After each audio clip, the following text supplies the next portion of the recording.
आया बुढ़ापा बैरी, पड़ी परिवार में ममता गहरी। आया बुढ़ापा बैरी, पड़ी परिवार में ममता गहरी।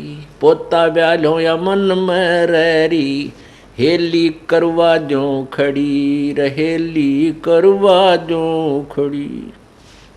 हेर नर दोख दोख लुट गया आगी अंत घड़ी। बुढ़ापे में क्या सोचा है बुजुर्ग? देखो पोता पोती हुए पाछे बच्चे सारा कमांड संभाल लेते हैं और उसके पास कुछ नहीं रहता, केवल आशाएं इच्छाएं रह जाती हैं। तो क्या सोचता हो बूढ़ा कि भगवान पोता ब्याह लो, इस ये पोता मेरा ब्याह आ जाए मेरी आँखों के सामने, बस आनंद काया हो जाए और एक हवेली बना दूं। वर्तमान के शब्दों में कोठी, एक कोठी और बना दूं और उस बुढ़े की कोई सुने नहीं, ना बालक माने ना पोते सुने, पर उसकी अपनी वह सेक चिल्ली वाली कामना खत्म नहीं होती। तो जिसके पास भक्ति नहीं है, भगवान का नाम नहीं है, उसका बुढ़ापा उसके लिए दुश्मन, और जिसके पास भक्ति है उसके लिए उसका बुढ़ापा मित्र बन जाएगा।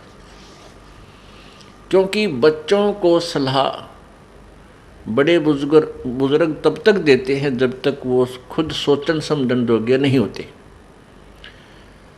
और ये भी हमें भगवान के तत्व ज्ञान से ये भी हमें पता चल जाता है कि इस बच्चे के भाग्य में जो है वही मिलेगा। ना तेरे चीचू करण तक वो कंपत्ति होगा और ना ही किसी और तरीके से। हाँ, तरीका एक है कि ये बच्चा तेरे वाला यदि भगवान से जुड़ जावे तो परमात्मा फिर इसकी आपत्तियों को हल्का करने लग जाएगा। ऐसा हो जाता है तो उसका तो बुढ़ापा कति स्वर्ग बन गया। ऐसा नहीं भी होता है, बच्चे नहीं भी मानते हैं, तो इस ज्ञान को आधार बना ले, अपनी भक्ति में बाधा नहीं आने दे। बच्चे युवा हो जाते हैं और बाल बच्चेदार हो जाते हैं तो वो बालक नहीं रहते, वो बहुत सोच समझ के कदम उठाते हैं। लेकिन बुजुर्ग ने सोचा है बूढ़ा कि ये नाश करेगा, बस युवा यहाँ काम बिगाड़ेगा, मेरी मानता नहीं।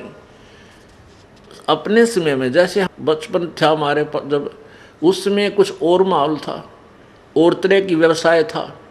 अब इस उम्र में हम 59-60 साल के हो गए, 58 वर्ष के, अब कितना परिवर्तन हो गया। अब हम बच्चों को उस अपने पुराने हिसाब से सेट करा तो कैसे होंगे? हमारी सोच तो 50 वर्ष पुरानी है। तो इस दृष्टिकोण से आधी लड़ाई हम आप बना लें बुढ़ले। तो इनको चाहिए जिनको नाम ले लिया, अग बेटा भगवान ने याद रखो और नेक नीति तक काम करो, परमात्मा बरकत जरूर देता है आपके किए कर्म का। और कोई हानि भी होती है तो ज़्यादा होनी हो वह कम में टलेगी, ये नियम है ईश्वर का, और नहीं तो हानि नहीं होगी। तो इस तरह विचार करके अपनी भक्ति करता रहे।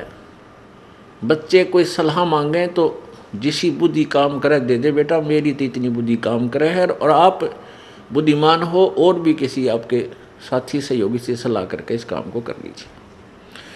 होना है फिर परमात्मा के अधीन, क्योंकि हम उस मालिक के कंट्रोल में हो गए। अब हमें आउट ऑफ लाइन नहीं जाने देगा परमात्मा। जब हम उसकी शरण में हैं, उसके उपदेश ले लिया है, उसके नियमों का पालन कर रहे हैं, तो वो परमेश्वर हमें बिल्कुल ठीक लाइन पर चलाएगा, बाहर नहीं जाने देगा। इसलिए बूढ़ा बुजुर्ग जो है अपने उस बुढ़ापे को फिर बहुत आसानी से पूरा कर जाएगा। नहीं तो ये शत्रु है, आया बुढ़ापा बैरी। जितना वृद्ध होता जाएगा, क्योंकि 2 बेटे 2 बेटी, फिर उनका 2-2 3-3 संतान है। अब पोते के गड़बड़ होगी तो बूढ़ा दुखी, पोती का होगी तो बूढ़ा दुखी, बेटी का होगी तो बुजुर्ग बुढ़िया दुखी हैं। तो कितनी कहाँ तक की आपत्तियाँ आने के लिए रास्ते खुल गए। और भगवान की भक्ति में जुट जा खूब डट के, और फिर ये भी होगा कि राम नाम पर जुड़ गए तो निश्चिंत हो गए, जो नाम पर नहीं लगे हैं तो संतोष हो जाएगा, भाई अपना कर्म मिलेगा बच्चे को, थोड़ा दुख होगा घना नहीं होगा।